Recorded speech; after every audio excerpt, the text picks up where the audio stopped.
Ginugunita ngayong araw ang National Day Towards Healing for Justice, Unity and Peace bilang pag-aalala sa mga nasawing SAF troopers at iba pang namatay sa engkwentro sa Mamasapano sa Maguindanao.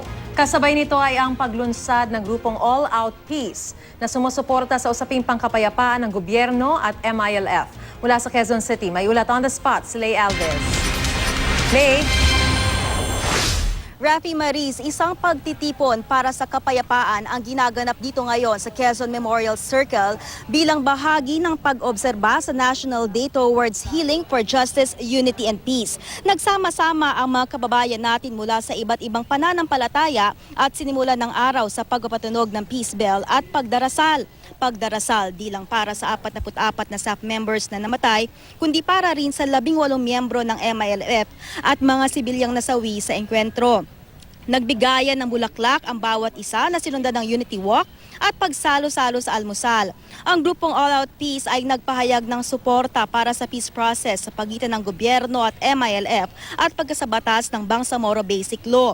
Di raw solusyon ng gyera para makamit ang kapayapaan. Nagpahayag din sila ng pagkabahala sa ikinasang opensiba ng militar laban sa BIFF dahil maraming pamilya raw ang na-displaced dahil dito. Dumalo sa pagtitipon si dating Vice President Teofisto Ginggona at dating Senadora Santa Nina Rasul. Ayon kay Ginggona, umaasa siyang katotohanan ang ilalahad ng resulta ng investigasyon ng PNP Board of Inquiry hinggil sa Mamasapano encounter. Nagpahayag din siya ng pakikiramay sa mga pamilya ng mga nasawing SAF members.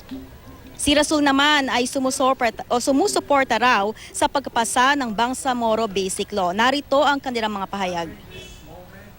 We sympathize with them and we hope that they will have the justice that they deserve. Peace in Mindanao will mean peace for the whole country. Samantala, Rafi Maris ay dumalo rin sa pagtitipon dito si Presidential Advisor on the Peace Process, Teresita Guingdeles, at nagpahayag din nga siya ng kanyang pag-asa na lalabas ang katotohanan dun sa ginawang investigasyon ng PNP Board of Inquiry. Mamayang hapon ay magkakaroon ng caravan papuntang People Power Monument kung saan gaganapin ang isang interfaith prayer. At yan muna ang pinakasariwang balita mula rito sa Quezon Memorial Circle.